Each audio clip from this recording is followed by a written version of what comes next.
Всем привет! Сегодня модель японского истребителя Kyushu J7V1 Shinden или Синден. Kyushu J7V1 Синден в переводе означающий сотрясающая либо сверкающая молния, японский поршневой, а в следующих модификациях V2 турбовинтовой и V3 реактивный истребитель-перехватчик берегового базирования малого радиуса действия. История этого самолета началась в начале 1942 года, когда техническая комиссия императорского флота выдала тактико-техническое задание на перспективный высокоскоростной истребитель-перехватчик конструкторам технического университета. К августу 1943 года по заказу технического университета на заводе компании Чигасаки Сейзо Кайгун Коку в Канагаве были изготовлены 3 опытных экземпляра планеров MX-Y6. Конструкция планеров была цельнодеревянной, с неубирающимся шасси и крылом малой стреловидности. В задней части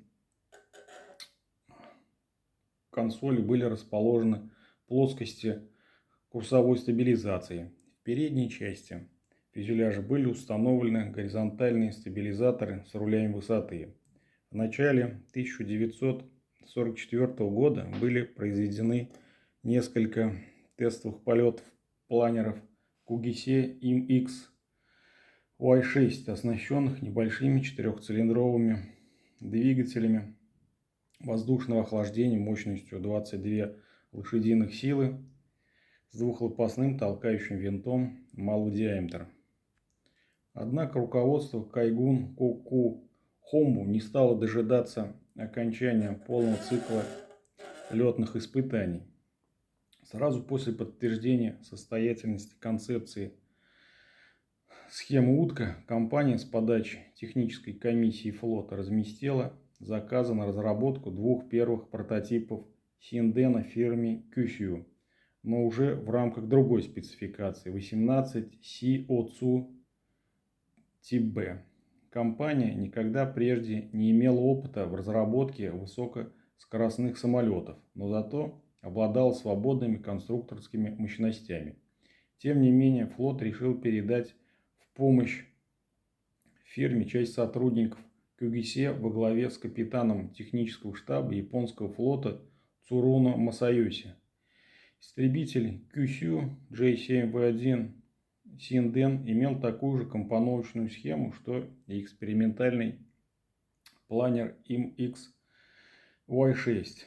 Это был самолет аэродинамической схемы утка с установленным в передней части фюзеляжа стреловидным крылом и трехопорным шасси.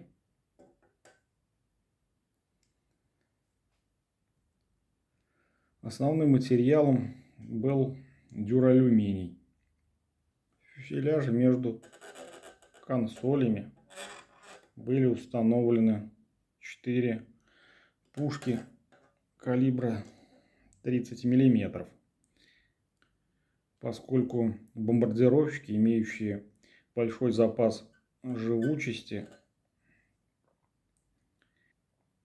были слабо подвержены урону от 20 миллиметровых пушек, а тем более пулеметов. Поэтому калибр был увеличен, но боекомплект составлял всего 60 орудий на ствол. К тому же орудия были попарно сдвинуты для создания более узкого фюзеляжа и более компактного размещения лент боепитания. Синден обладал самым мощным вооружением среди одномоторных истребителей Второй мировой.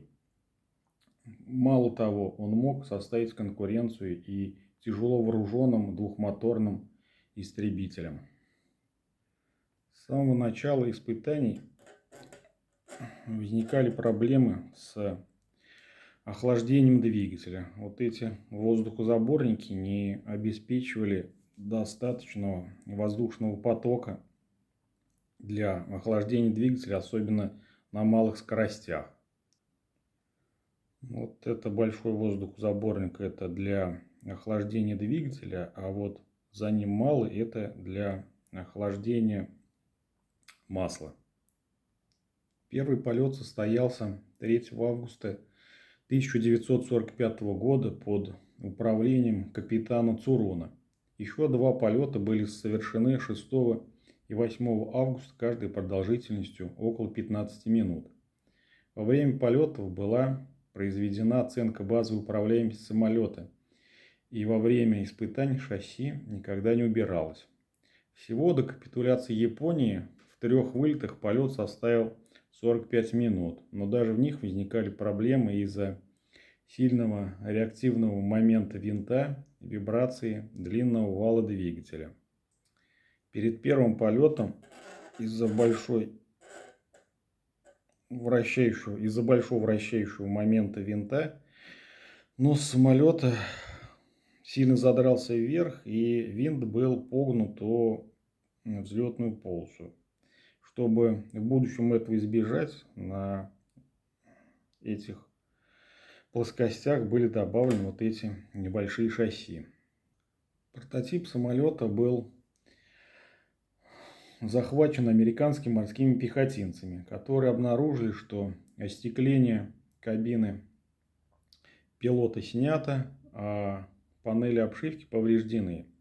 По приказу американских оккупационных властей самолет был отремонтирован и перекрашен еще в Японии. В октябре 1945 года J-7V1 был разобран и отправлен в Соединенные Штаты. В 1960 году J-7V1 был передан Национальному музею авиации и космонавтики Смитсонского института. Сейчас Синден находится в музее авиатехники имени Пола Гарбера в штате Мэриленд, являющегося частью Национального аэрокосмического музея в Вашингтоне.